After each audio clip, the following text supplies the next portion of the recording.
This is Nadine talking. I'm a German living in Spain. I'm a researcher, and I'll be talking to you today about UX research from 0 to 1. So that means about the process of setting up research in your organization. That doesn't mean that talk is only interesting for researchers. You might be a designer, you might be a PO or an engineer or anyone else who works in product, and you want to get research as part of your process set up in the company. So I hope that will be interesting for you, that I have some good advice and some tips and tricks for you to share today. I'm a fan of quotes, so that's my quote of the day. The price of the light is less than the cost of the darkness, and I feel that really relates to the work I'm doing. There are quite often objections like research takes too much time or it's too costly. But then actually, if you look at the flip side, if you don't do research, that might take more time, or you might lose more time or waste more money by building a product that in the end no one loves, no one uses. So I really feel like doing research is a little bit of an investment, but less of an investment than not doing any research. Typically, when I start in an organization, at least someone already understood that. That's why they are hiring me as a UX researcher. But that doesn't mean there are no obstacles or no objections that I still hear. No, that doesn't mean the whole team already is bought in and already understands how research works and what research can bring to the table and what impact research can have for product teams. So there's still a lot of work for me to do, and that's what I'm going to share with you today. Just a brief overview of myself, a little bit of my background, so you understand why I'm talking about what I'm talking about today. I'm a psychologist. I studied psychology in Germany, and then I started after that in a consultancy called iSquare. That was my first job, and I soon there became like the key account for one of their biggest clients. That's eBay. That probably every one of you knows that company. I worked as a UX researcher for eBay for a while until I decided to move south. Now I'm living in sunny Spain. I don't know if you can see me sweating already. I'm enjoying the sun in Spain, and I moved to a job in eDreams Odigio. eDreams Odigio is the biggest online travel agency in Europe, and I worked there for a while as the first, or for a while also as the only researcher in the product team, as the only UX researcher. And then over the years, I started building up a team, hiring more people, establishing processes, and yeah, working very closely together with product teams, product owners, product managers, designers, and engineers, copywriters. After about 4 or 5 years in that company, I moved on to NetSuite Oracle. Obviously, NetSuite Oracle had researchers before. There's a great team of researchers with a lot of experience, but I was hired for a team that had about 20 product squads, so these cross-functional teams, and I was the only researcher for that team. So it still felt like starting in a company as the only researcher, even though I had like great research colleagues in other teams in NetSuite. And from NetSuite, I moved to a startup, to Buddy. There again, I was the first researcher working with product teams, with designers, with UX writers. In that startup, that's a Spanish startup connecting people that are looking for a room in a shared flat with people that are renting out their rooms in shared flats. So I was doing interviews and surveys with those people. And most recently, I switched jobs again and started at Beat. Beat is a ride-hailing company that is a Greek company actually, but operating in South America. So again, the Spanish-speaking market. And they do more or less what Uber or Cabify or maybe, Free Now, what those companies also are doing, connecting drivers with people that need to get from A to B. So that's a little bit of my background, and what you could probably hear already from the last few stations in my career. I've often been the first researcher, so that's why I decided to share a little bit of that experience and share a bit of what has worked for me. Those are the 4 topics I wanted to talk to you about. The first tip as a researcher doesn't sound very surprising: listen and adjust. So really talk to people and listen and see where you landed, because every organization is very different. And there's no such thing as one size fits it all. After my 4 or 5 years in eDreams, I felt like, okay, I've worked for eBay, I've worked for eDreams now, I've got it figured out. Now I know what research is and what a researcher has to do.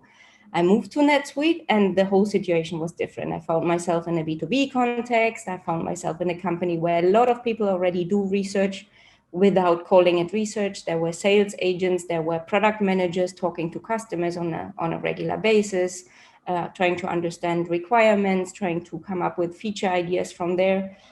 And it was a whole different context, a whole different scenario where I found myself now. And then yet again, when I went to the startup, I thought like, now I got it. Now I know what to do. And again, the whole scenario was different. The needs, the pace, the dynamics were very different.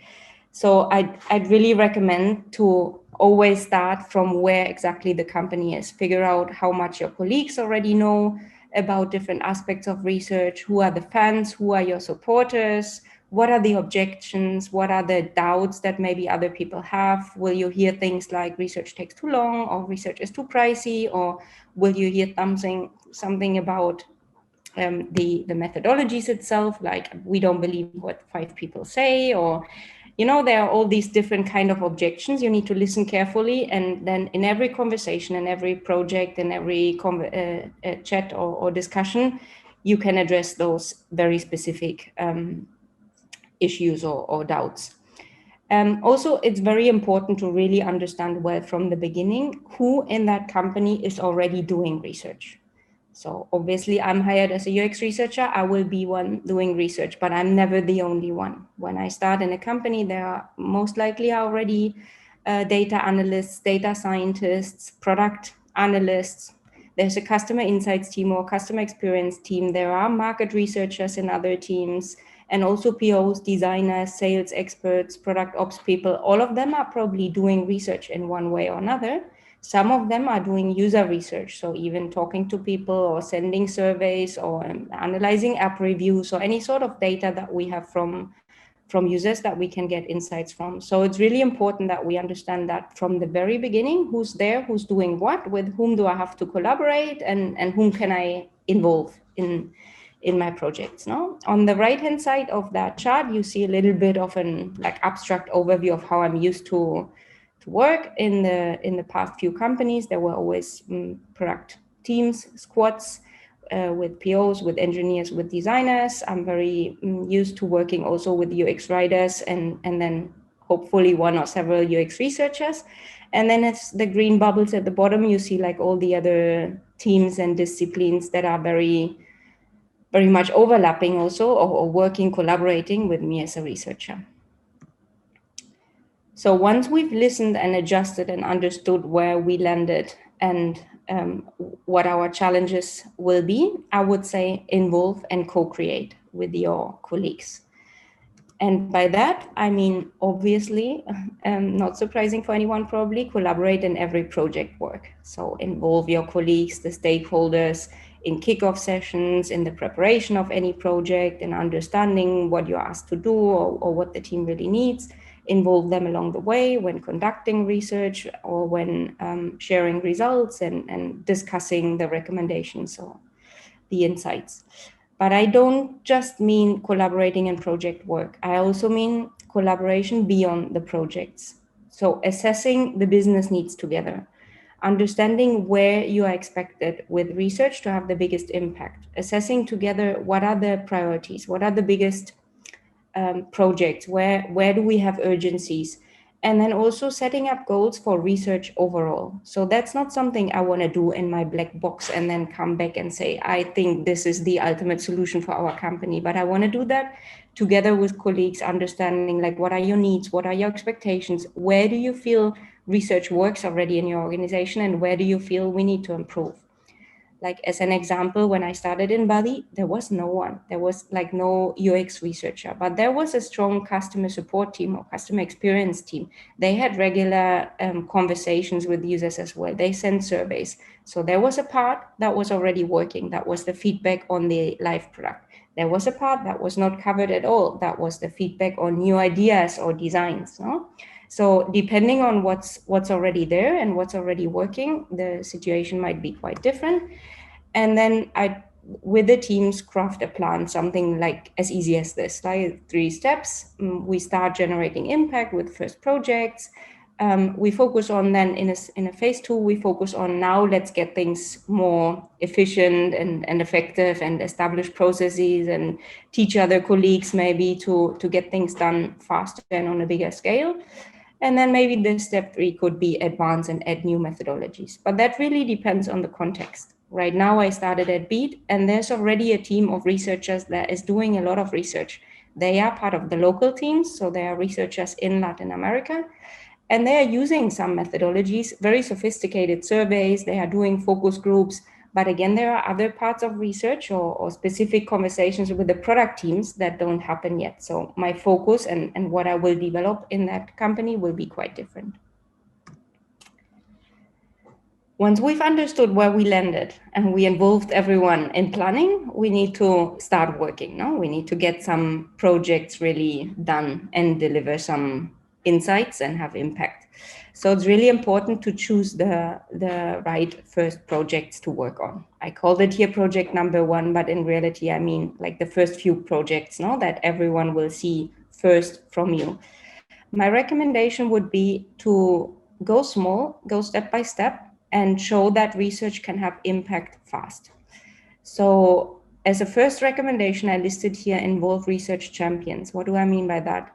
I mean, involve the people that maybe you noticed they know about research. They know about the value of research. They maybe have ideas on what to conduct, how to conduct it, and they will be the ones helping you spread the word and spread the insights and the results and make sure that actually your insights will have an impact.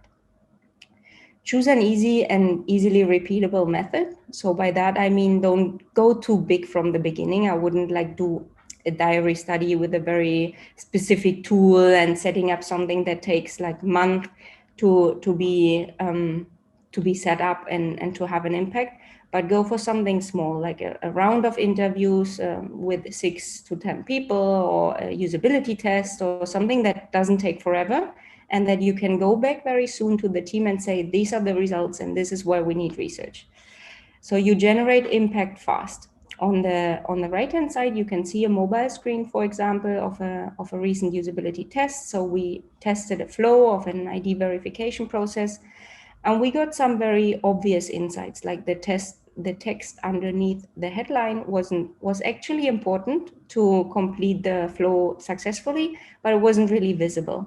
So that was something very easy to show with the users using the prototype. And it was something that also we could share short-term actionable results. It was as easy as telling the designer, let's look for another solution. We tested another solution again that worked better. And we saved a lot of time for the developers to develop something that ultimately will not work, right? And then last but not least, I listed here clear recommendations, especially in the first projects. I think that's very important, that we don't just share insights, but that we also help the teams understanding what to do with the insights, so that we learn the text wasn't visible, but we also go one step further and help designers or product managers. What can we do about it? What does that mean? It wasn't visible to users. How do we address that now? So when I say choose a smaller project in the beginning, something that generates impact fast, I don't mean to park the rest forever. So what has worked for me, at least, is building in a parallel track already the longer term projects, no? Establishing a base for building empathy later. On the computer screen on the right-hand side, you see an image of a persona. I created personas in Body. But that wasn't my first challenge. That wasn't the first promise I made, that we will have personas and all the teams will work with personas. But that was rather something that I started building in a parallel track. So while I kept interviewing and I kept doing surveys, I got this idea of what different types of personas we might have. And at some point, I focused more on getting the personas done. The same with customer journeys. Don't go from the beginning and promise you'll get it all and you will understand the whole journey and all the pain points and all the insights and all the customer needs along the journey. But that is something that you can set up from the beginning, and then you can fill it along the way. And then last but not least, maybe the most important and the one I like most, passion is contagious. I'm a researcher by heart. I really love what I do. I really find my job interesting and fulfilling. And I really find it exciting when I talk to people and I find something. And I share that with people. And I feel that if you share, if you involve them, if you share how exciting it is, what you found, how interesting, how impactful that one insight might be, or how surprised you were by something that a user told you today, I really think that's contagious, and that increases your chances that others are listening to you and that you will also have an impact.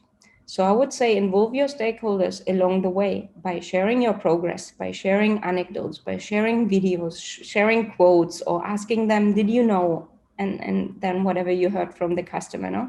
That makes everyone be a bit more interested and a bit more excited. In Buddy, for example, I created that Slack channel that was called Popcorn Time. And in there, I just shared like funny stories or interesting insights or something that I heard from a user today. And I really kept getting some traction in there and questions, and I could see how the interest in user research was increasing. Then the next section here is present engaging reports. And by reports, I don't mean it always has to be a PowerPoint presentation. No? I mean by reports, like whatever material you want to share, be it a video, be it a PowerPoint presentation, be it a Miro board, or whatever tool you choose, but make sure you share it in an engaging way.